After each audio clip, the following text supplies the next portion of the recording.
हम दिल से मेहनत करके ये कहानियां बनाते हैं ताकि आपके चेहरे पर एक छोटी सी मुस्कान आ सके। अगर हमारी ये कोशिश आपको पसंद आती है तो हमारी चैनल को सब्सक्राइब जरूर करें और इस वीडियो को लाइक करके हमारा हौसला बढ़ाएं। आपका एक छोटा सा सपोर्ट हमारी मेहनत को और भी खास बना देता है। एक शांत और बेहद सुंदर गांव जहां चारों ओर हरियाली ही हरियाली है। पंछियों की मधुर चहचहाहट दिल को सुकून देती है और ठंडी हवाएं हर किसी के चेहरे पर मुस्कान ले आती हैं। तो आइए चलते हैं इस खूबसूरत गांव की एक दिल छू लेने वाली कहानी की ओर। उस गांव में एक सुरेश नाम का बहुत ही गरीब व्यक्ति रहता था। सुरेश बहुत ही ईमानदार और नेक दिल इंसान था। सुरेश अपने एक बहुत छोटे से घर में अपनी बहुत सुंदर और प्यारी सी पत्नी, जिसका नाम मधु था, उसके साथ रहता था। सुरेश के ऊपर गरीबी की समस्या इतनी बढ़ गई थी कि उसके पास इतने पैसे नहीं थे वो अपने टूटे हुए घर की दीवारों में जो दरारें हैं उन्हें ठीक करवा ले। सुरेश की एक छोटी सी दुकान थी। बहुत कम लोग ही उसकी दुकान से सामान लेने आते थे। ऊपर से ये बढ़ती गर्मी ने परेशान कर रखा था। उस गांव में बहुत ही गर्मी पड़ती थी। एक दिन सुरेश अपनी पत्नी मधु के साथ घर में बैठकर बात कर रहा होता है तो उसकी पत्नी बोलती है, सुनते हो जी, इस बढ़ती गर्मी ने तो परेशान कर रखा है। अगर ऐसे ही ये गर्मी बढ़ती रही तो हम आगे क्या करेंगे? हाँ भाग्यवन, तुम सही बोल रही हो। इस बढ़ती गर्मी ने तो परेशान ही कर रखा है। चलो अभी तुम मेरा खाना लगा दो, मैं खाकर दुकान चला जाऊंगा। दुकान पर जाने का समय हो रहा है। हाँ, आप दूसरे कमरे में चलो, मैं वहाँ आपका खाना लगा देती हूँ। यहाँ तो बहुत गर्मी लग रही है। फिर सुरेश और उसकी पत्नी दूसरे कमरे में जाते हैं। वहाँ जाकर उसकी पत्नी बोलती है, आप बैठिए, मैं अभी आपके लिए भोजन परोस कर लाती हूँ। इतना कहकर मधु सुरेश के लिए भोजन लेकर आती है और सुरेश भोजन करने के बाद दुकान की ओर चला जाता है। तो भाग्यवान, मैंने खाना खा लिया है, अब मैं दुकान चला जाता हूँ। सुरेश को दुकान पहुँचे हुए बहुत समय हो गया था, लेकिन उसकी दुकान पर कोई भी व्यक्ति सामान लेने नहीं आया। वो परेशान होकर मन ही मन सोचता है और बोलता है, हे भगवान, ना जाने क्या हो रहा है। आजकल कोई भी व्यक्ति मेरी दुकान पर सामान लेने आता ही नहीं है। बड़ी देर बाद सुरेश को एक व्यक्ति उसकी दुकान पर आते हुए दिखता है। वो व्यक्ति दुकान पर आता है और सुरेश से पूछता है, अरे भाई, तुम्हारी दुकान पर खड़े मसाले होंगे क्या? नहीं भाई, मेरी दुकान पर खड़े मसाले नहीं है। अगर तुम्हें कुछ और चाहिए तो बता दो। नहीं भाई, मुझे तो सिर्फ खड़े मसाले ही चाहिए थे। चलो कोई नहीं, मैं आगे वाली दुकान से जाकर ले लेता हूँ। इतना कहकर वो व्यक्ति जाने लगता है। उसे जाता देख सुरेश दुखी होकर मन ही मन सोचता है और बोलता है, अरे यार, बड़ी देर बाद तो एक व्यक्ति आया था दुकान पर, उसने भी कुछ नहीं खरीदा।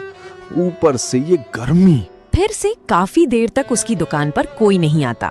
वो अपनी दुकान पर गर्मी के कारण परेशान हो रहा था। लेकिन जब वो दूसरी तरफ देखता है तो उसे एक औरत उसकी दुकान पर आती हुई दिखती है। वो औरत उसकी दुकान की ओर आती है। सुरेश उससे पूछता है, जी बोलिए, आपको क्या चाहिए? आप मुझे 1 किलो दाल और 1 किलो चीनी दे दीजिए। जी, आप 2 मिनट रुकिए, मैं अभी तोल कर दे देता हूँ। फिर सुरेश दुकान में जाकर उसे सामान दे देता है। ये लीजिए, 1 किलो दाल और 1 किलो चीनी। फिर वो औरत 1 किलो दाल और 1 किलो चीनी लेकर उनके पैसे देने के बाद चली जाती है। सुरेश उसके जाने के बाद थोड़ी राहत की सांस लेता है और बोलता है, चलो भगवान की कृपा से आज की बोनी तो हुई। मुझे लग रहा था कि आज बोनी होगी ही नहीं। उसके बाद सुरेश पूरे दिन अपनी दुकान पर खाली ही बैठे रहता है। फिर उस दिन उसकी दुकान पर कोई नहीं आता। अब शाम होने को है। सुबह से सिर्फ एक ही व्यक्ति ने खरीदी करी है।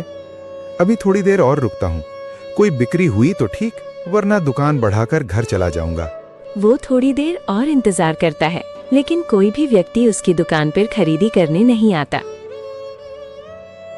अब शाम हो गई है, दुकान बढ़ाकर घर चला जाता हूँ। इतना कहकर सुरेश अपनी दुकान बढ़ा देता है। फिर उसके बाद घर की ओर चला जाता है।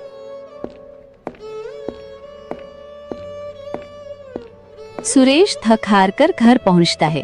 उसकी पत्नी उसे इतना मायूस हुआ देखकर पूछती है, क्या बात है जी, आज आप इतने मायूस क्यों हो रखे हो? कुछ बात है क्या? क्या बताऊं भाग्यवान, सुबह से शाम तक दुकान पर सिर्फ 2 ग्राहक आए थे। उनमें से भी एक ग्राहक ने खरीदी करी थी। उसके बाद ये बढ़ती गर्मी ने परेशान कर रखा है। आज का तो पूरा दिन बेकार ही गया है। हे भगवान, न जाने ये क्या हो रहा है हमारे साथ। चलिए छोड़िए, इसके बारे में ज्यादा मत सोचिए। आप हाथ मुंह धोकर अंदर कमरे में बैठिए, मैं अभी भोजन परोस कर लाती हूँ। हाँ, तुम ठीक बोल रही हो भाग्यवान। इतना कहकर सुरेश और उसकी पत्नी अंदर वाले कमरे में बैठकर खाना खाने के बाद थोड़ी देर बात करते हैं। फिर कुछ दिन ऐसे ही चलता रहा। गर्मी बढ़ती रही और सुरेश इतनी गर्मी में भी सुबह सुबह अपनी दुकान पे जाता और काम करता। लेकिन उसकी दुकान पर बहुत कम लोग ही आते थे। कुछ लोग तो बिना सामान लिए समय को बर्बाद करके चले जाते और उसके बाद बाकी बचे समय में सुरेश अपनी दुकान पर खाली बैठा रहता है। और शाम होते ही सुरेश निराश होकर अपनी दुकान बढ़ाने के बाद घर की ओर चला जाता। एक दिन सुरेश सुबह सुबह दुकान जाने से पहले अंदर वाले कमरे में अपनी पत्नी के साथ बैठकर बात कर ही रहा होता है, तो उन्हें बाहर से किसी की आवाज आती है। तो सुरेश अपनी पत्नी सोनम को बोलता है, भाग्यवान, लगता है बाहर कोई आया है।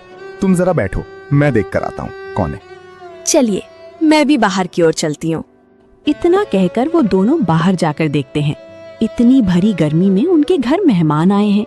सुरेश और उसकी पत्नी देखते हैं कि वो मेहमान कोई और नहीं, वो तो मधु के भैया और भाभी हैं। अरे भैया भाभी, आज आप दोनों बड़े दिनों बाद हमारे यहाँ आए हो। अरे बस बहन, आज हम दोनों यहाँ से जा ही रहे थे। मैंने सोचा बहुत दिन हो गए हैं तेरा यहाँ आए हुए, क्यों ना तेरे यहाँ होते हुए चलूं। आपने बहुत बढ़िया किया कि आप हमारे यहाँ आ गए। चलो अंदर चलते हैं, यहाँ तो बहुत गर्मी हो रही है और गर्म हवाएं भी चल रही हैं।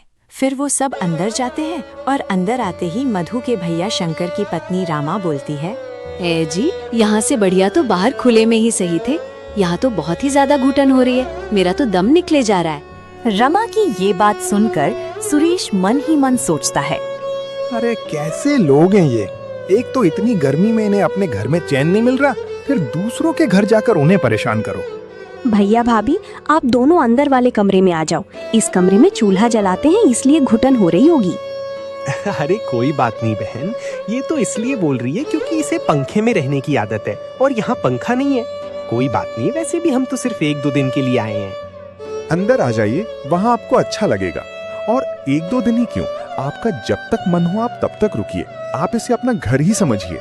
चलिए, आप लोग अंदर बैठिए, मैं आपके लिए शरबत बनाकर लेके आती हूँ।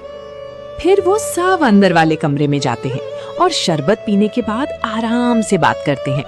बात करने के थोड़ी देर बाद सुरेश अपनी पत्नी मधु को अलग से अकेले में बोलता है, सुनो भाग्यवान, जो मैं तुम्हें बोल रहा हूँ उसका बुरा मत मानना, लेकिन मुझे तुम्हारे भैया और भाभी सही नहीं लग रहे हैं। मुझे ऐसा लगता है कि वो हमारे घर कुछ करने आए हैं। तुमने अपनी भाभी के नखरे देखे, कैसे बोल रही थी। ऐसा कुछ नहीं है जी, मेरे भैया भाभी ऐसे नहीं है और वो लोग बड़े घरों में रहते हैं, इसलिए भाभी नखरे दिखा रही थी। चलो भाग्यवान, तुम्हें जैसा सही लगे, पर तुम घर का ध्यान रखना। अब बहुत समय हो गया, मैं दुकान पर जा रहा हूँ। ठीक है जी, आप बेफिक्र आराम से दुकान चले जाइए, मैं घर का ध्यान रख लूंगी।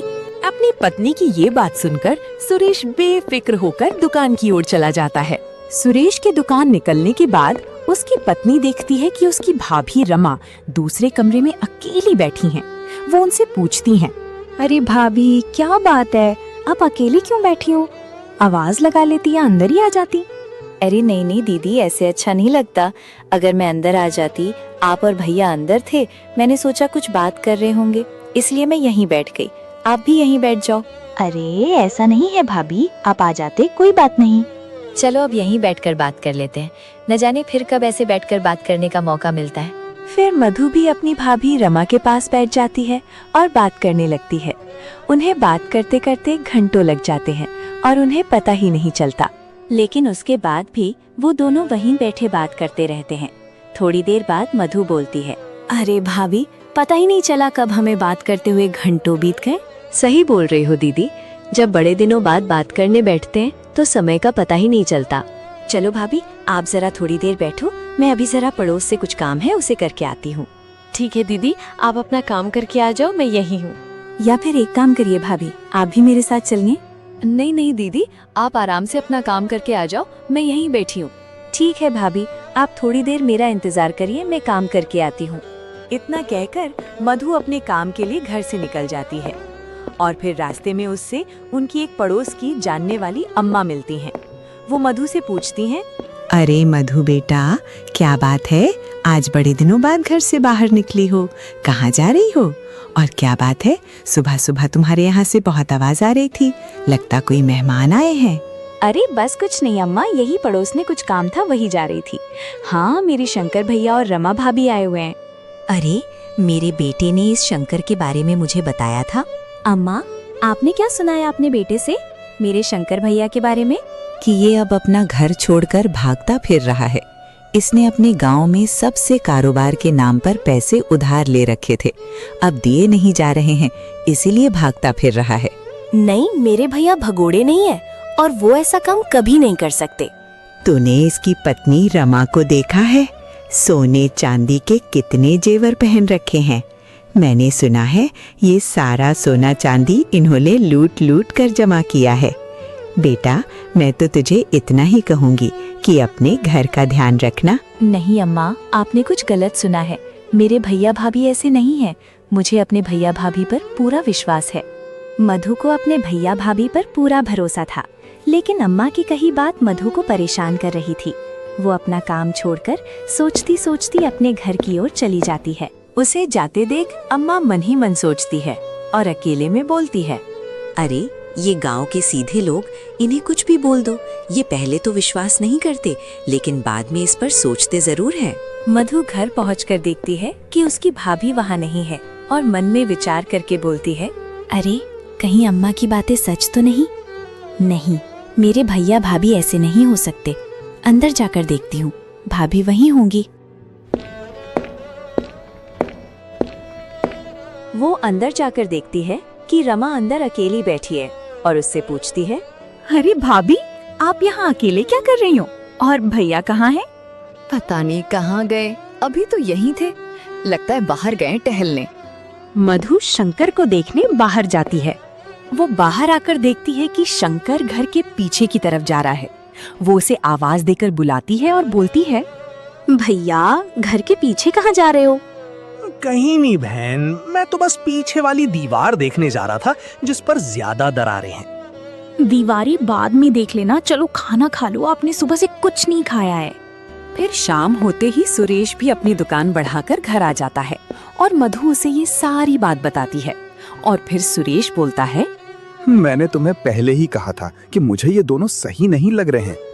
अब आप क्या करोगे? इन दोनों से तो मैं सुबह निपटता हूँ।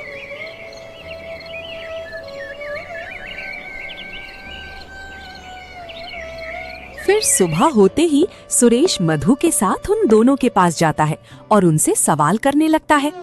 शंकर, मुझे तुम्हारी सच्चाई पता चल गई है। तुम मेरे यहाँ कुछ करने आए हो। तुमने अपने गांव में सबसे पैसे उधार लिए हैं और अब दिए नहीं जा रहे तो तुम मेरे यहाँ आ गए हो। नहीं, ये सब झूठ है। मैं यहाँ कुछ नहीं करने आया हूँ। मैं कल यहीं बाहर से जा रहा था, तब मैं सोचा कि अपनी बहन के यहाँ भी हो आता हूँ, बस इसलिए आया हूँ। भैया, अगर ऐसा नहीं है तो कल आप घर के पीछे क्या करने जा रहे थे और क्यों जा रहे थे?